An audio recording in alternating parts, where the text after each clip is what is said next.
I'm Shereen. I'm doing my first YouTube video. I'm a one-year breast cancer survivor, and I'm here to show everybody how to make kombucha. Obviously, making kombucha is better with a glass of wine and friends. The most important thing about kombucha is that you have to have your hands really clean because you don't want to introduce any outside bacteria. So the mainstay of kombucha is basically just tea, and it can be any tea. I use decaf because I don't want the caffeine. And I use just like 4 bags of green tea and 4 bags of just regular decaf plain tea. And to each gallon, a cup of sugar. So that's what's in here. And I actually make the tea the day before and let the tea bags sit in it so that it has more tea flavor. So I'm just gonna put my clean hands in.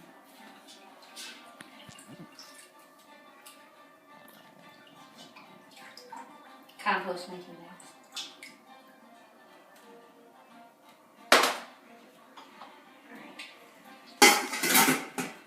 So now I make these small ones so I can share these scobies with my friends. And SCOBY stands for Symbiotic Culture of Bacteria and Yeast. So that's what ferments the sweet tea. So we just take the scobies out, and each time that you brew it, you get a new baby. So you have a mother SCOBY, and then each time it makes a baby. So you see how there's so many layers on here? So I can share these with my friends. And if you have too much, I mean, this looks like a lot for this little thing, you can either grind it up and put it in your smoothies, or you can just compost it.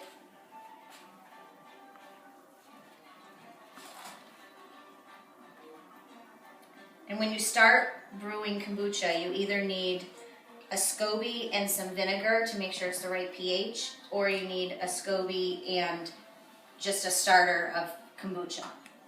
So I'm going to send you guys home with a SCOBY and some starter kombucha. So now I need to save some of this kombucha for when I'm going to brew the next batch, and then I'm going to do a second fermentation. I'm going to do half just plain and half with some juice.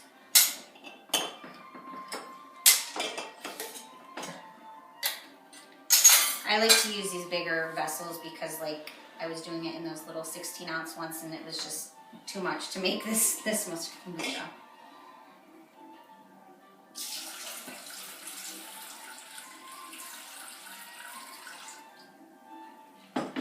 So I'm just going to put this to the side for my next batch.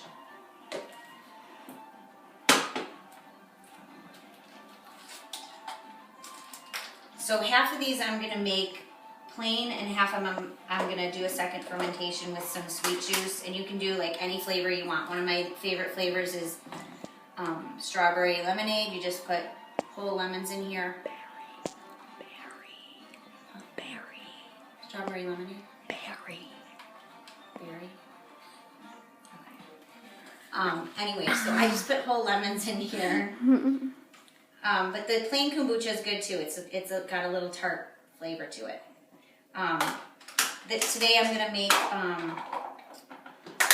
the lemons with this at Trader Joe's. I fell in love with this Power of 7 juice that has all sorts of good stuff in it. And I don't really do a whole lot of measuring. On my sheet there I have exact measurements and stuff, but I think it's more kind of an art than it is a science. And every time I make this, of course, I get stuff all over the place. I have to wipe up the table. So when you do the second fermentation, the probiotics in the kombucha will digest the sugars in here, so it will make it have less sugars and also give it extra bubbles and flavor. So sometimes it's hard for me to manage this giant jar. Try not to make too much of it. You just have to leave a little bit of room at the top because it is going to form some gas.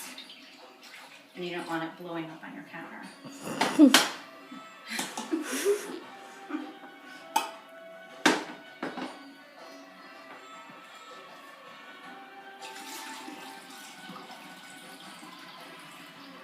And there are like little stringy things of bacteria. If you're squeamish, you can kind of filter them out, but I figure it's just extra probiotics. It doesn't bother me.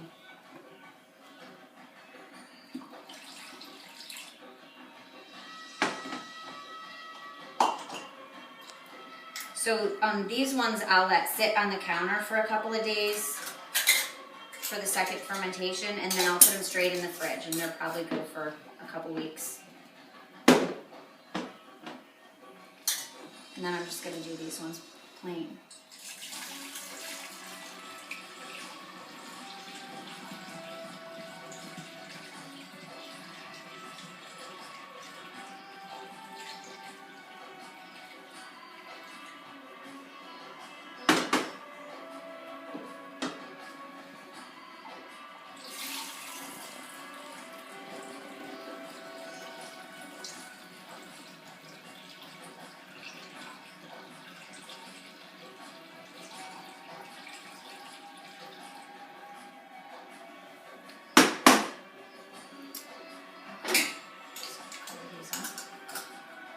Just leave those two for later.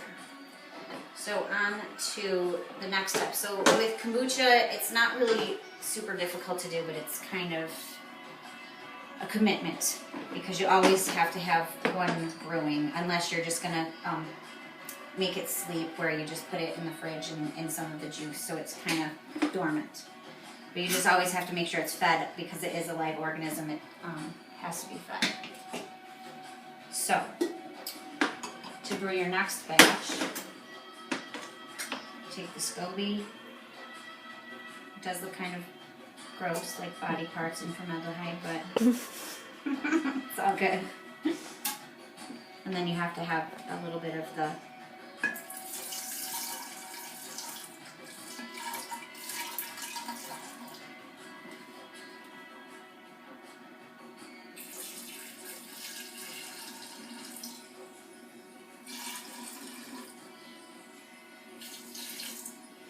and I'm sure there's some sort of ratio you're supposed to use with this, but again, I'm not really.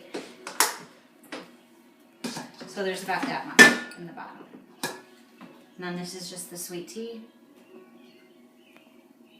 Hopefully I don't dump this all over.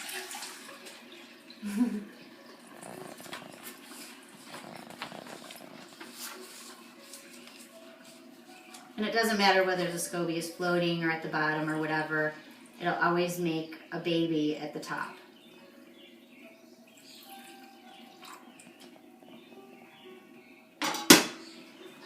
So you don't want to cover the top of your vessel with something that's airtight, because it is going to make gases and it needs to breathe, otherwise it'll die. So I just use a coffee filter just because they're cheap and easy, and when they get too flimsy you can just compost them or whatever, or you can use a cheesecloth. And also it keeps the fruit flies out, because in the summer the fruit flies will want to get into this. So that's it. So I just leave these out for a couple of days and then I put them in the fridge and enjoy. Cameraman?